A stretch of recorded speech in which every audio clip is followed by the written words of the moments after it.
పులివెందులలో ACB దాడులు సంచలనం సృష్టించాయి.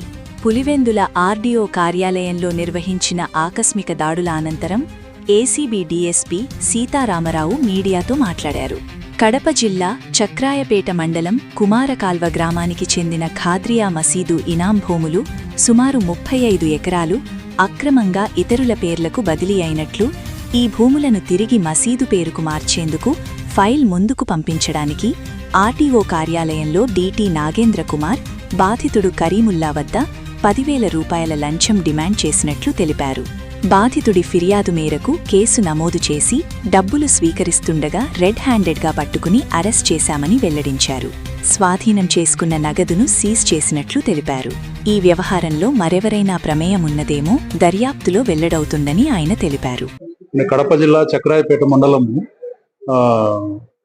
కుమారకాల్వ గ్రామంలో ఉన్నటువంటి ఖాద్రియా మసీదుకు చెందినటువంటి దాదాపు 35 ఎకరాల ఇనాం భూములను కొంతకాలం కిందట కొంతమంది వ్యక్తులు అక్రమంగా వారి పేరుపైకి బదలాయించుకొని వారు అక్రమంగా పొందినటువంటి పట్టాదారు పాస్బుక్లను రద్దు చేయించాలనే నిమిత్తము తిరిగి ఆ భూములను మసీదుకు చెందినటువంటి ఆ ఇనాం భూములను తిరిగి మసీదు పేరు మీదకే మార్పించాలన్న ఉద్దేశంతో కుమారకాల్వ గ్రామానికి చెందినటువంటి కరీముల్లా అనేటువంటి వ్యక్తి మాకు ఆర్డీఓ గారికి సంబంధిత పీజీఆర్ఎస్ లో కలెక్టర్ గారికి ఒక ఫిర్యాదు ఇవ్వడం జరిగింది.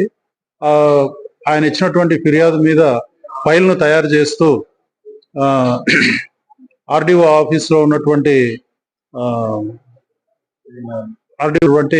నాగేంద్ర కుమార్ అనేటువంటి డిటి గారు ఆ ఫైల్ ను ప్రాసెస్ చేయడానికి గాను ఉన్నతాధికారులటువంటి ఆర్డీఓ గారి వద్ద మిగతా ఉన్నతాధికారుల వద్ద ఆ ఫైల్ ను పూర్తి చేయించడానికి గాను 10,000 రూపాయలు లంచం ఇస్తే తప్ప ఆ ఫైల్ ను నేను ప్రాసెస్ చేయనని చెప్పడంతో విధిలేని పరిస్థితుల్లో ఆ వ్యక్తి ఫిర్యాదుదారైనటువంటి కరీముల్లా గారు కడప ఏసీబీ డిఎస్పీ అయినటువంటి నన్ను సంప్రదించి నాకు లిఖితపూర్వకంగా ఫిర్యాదు ఇచ్చి ఆ ఇచ్చినటువంటి ఫిర్యాదు మేరకు నాగేంద్ర కుమార్ మీద కేసు రిజిస్టర్ చేసి ఈరోజు ఆయనకు డబ్బులు ఇస్తుండగా ఫిర్యాదుదారుడు 10,000 రూపాయలు లంచం డబ్బులు ఇస్తుండగా ఆర్డీఓ ఆఫీస్ లో నేను మరియు మా ఏసీబీ సిబ్బంది రెడ్ హ్యాండెడ్ గా ఆయన అరెస్ట్ చేయడం జరిగింది.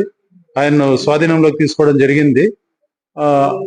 నాగేంద్ర కుమార్ దగ్గర నుంచి 10,000 రూపాయలు లంచం డబ్బులు, తర్వాత ఆ సంబంధిత ఫైల్ ను కూడా స్వాధీనం చేసుకోవడం జరిగింది.